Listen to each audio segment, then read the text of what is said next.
Hello, welcome to my Warlock's Refuge, and this is going to be a review and a bit of a video tour, so let's get started. Here in the landing area, there is a little bit of a grid, so you can put a few of your furnishings here. I wish we could get on the coach, but unfortunately it's just there for decoration. I did put a portal out here for reasons that will become a little bit more clear later. But let's go on up to the castle. There's a very nice view of the refuge from here. You can see that very not threatening moon peeking around from behind the tower. Nothing creepy about a skull-shaped moon at all.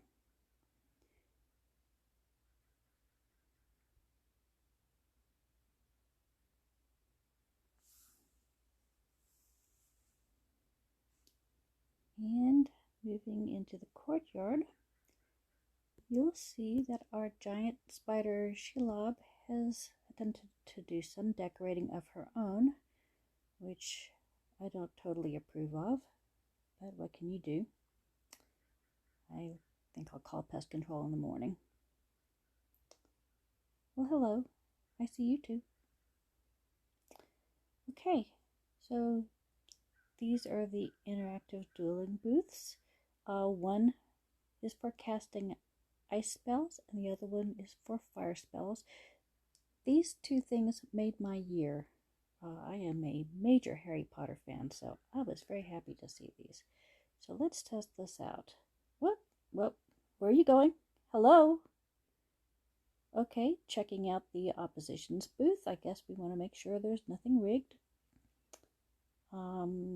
Yep. Please get back to what you're doing. Thank you. Okay, fireballs. This looks especially impressive if you have another player in this scene in the other booth, because then you can see the fireballs and the ice spells clashing together. But that gives you some taste of what that looks like. It's really a cool effect, especially with two people. So let's see. Moving on along. Without running around the world, please. Whoa, hello. Hi. Keep an eye out on the place. Hello. Looking around. How are you? I love the effect here. I love that shiny eyeball. Okay, let's see who else we have for neighbors. Oh, hello. Captain Octopus lives here, I see.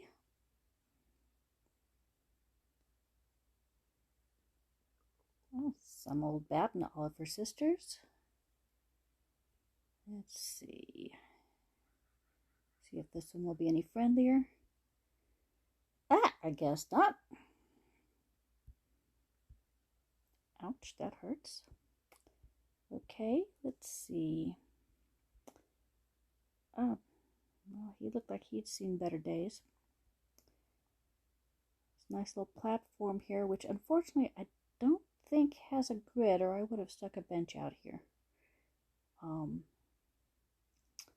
I am nowhere near maxing out my courtyard decor space, I don't think. Unfortunately, the place I wanted to put most of my furnishing is indoors, and that was more of a problem, as we shall soon see. Yeah, nice to meet you too. Okay, let's see if I can get past Draco. He's a little grumpy today, bit of heartburn. Yeah, what could possibly go wrong here? Make a dash. Clear. Okay. So, at least we know he keeps the house well guarded. Okay, before we walk into the apartment, let me just say I absolutely love this apartment, but it has one major drawback, and that is the lack of meter capacity, as we are about to see.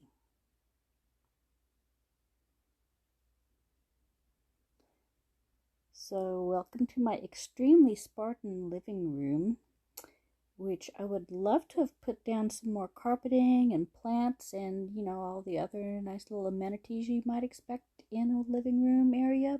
But I put some furniture down here and then decorated the floors upstairs. And by the time I got to the top, I had no meter space left.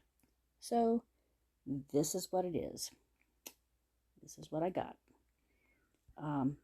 Lockwood developers, if you are watching this, could you please do something about that? Because one of the things that I envision when I think of a warlock or a wizarding space is a lot of magical clutter.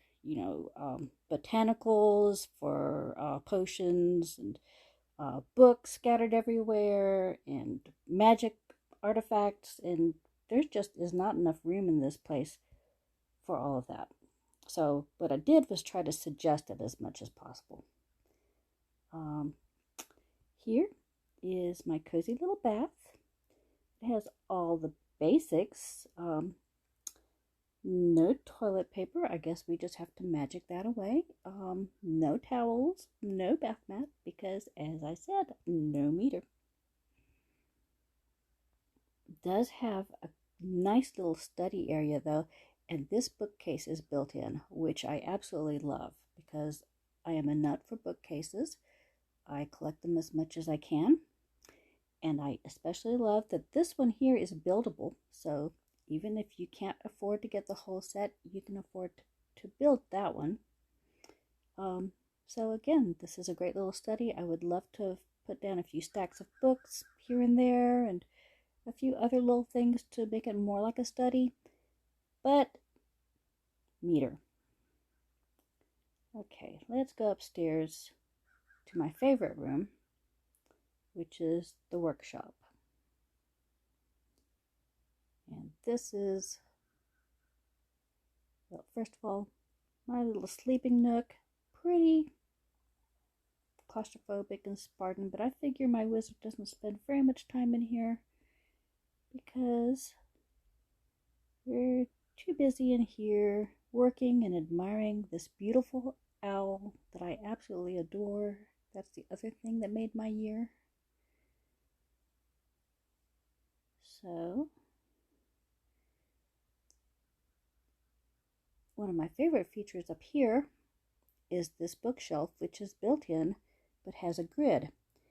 And one of my biggest frustrations in other apartments is when you have a beautiful bookshelf that's built in and has no way to decorate it, because what is the point of having an empty bookshelf in an apartment?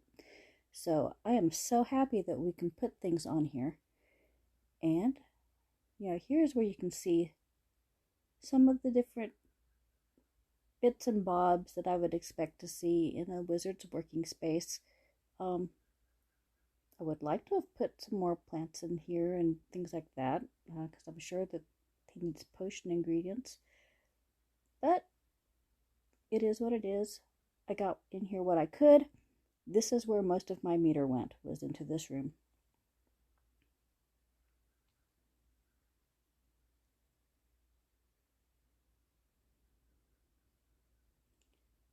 Okay, up here, this would have been a really cool area to have some sort of a ritual circle with these dark brooding mysterious guys all circled up doing some sort of arcane stuff.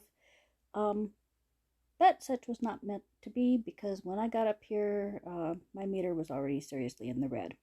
So I plopped these three things here and called it a day, because I knew I had one more space.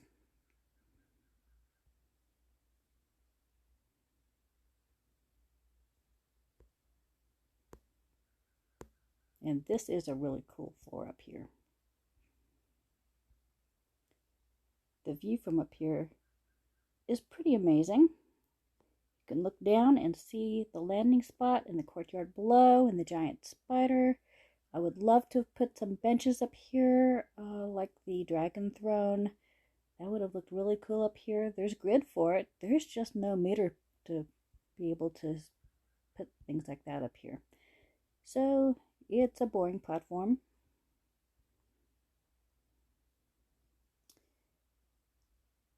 then there's this room. And I put my last remaining things up here. But that cauldron actually comes built into the space. I really, really want to meet the developer who came up with this idea. Thank you.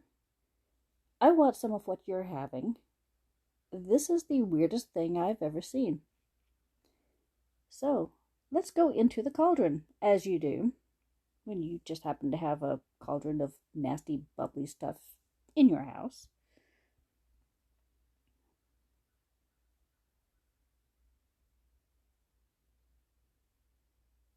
Or not, we could just sit here and stare at it. Oh, here we are. This looks like some sort of a Hieronymus Bosch nightmare. I really have no words. The detail is exquisite. I love these mushroom caps and how very detailed they are. And these eyeballs, they are different colored eyeballs. It's not like they just did some sort of a copy paste and stuck 15 copies of the same eyeball in here. I really love the moisture effects. Is that a thing? I really feel sorry for the poor octopus that gave his life for this potion. I think I'm going to check it out a little bit closer. I really don't want to think about what's got to be in here. Looks pretty clear underneath. But yeah, this is the swimming pool I never knew that I needed. Apparently, this is why I'm dreaming of the Mushroom Manor. Got it now.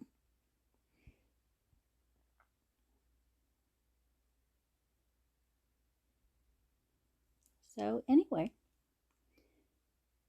that's it. That is our complete tour. I hope you enjoyed it, and come back and see me. Goodbye.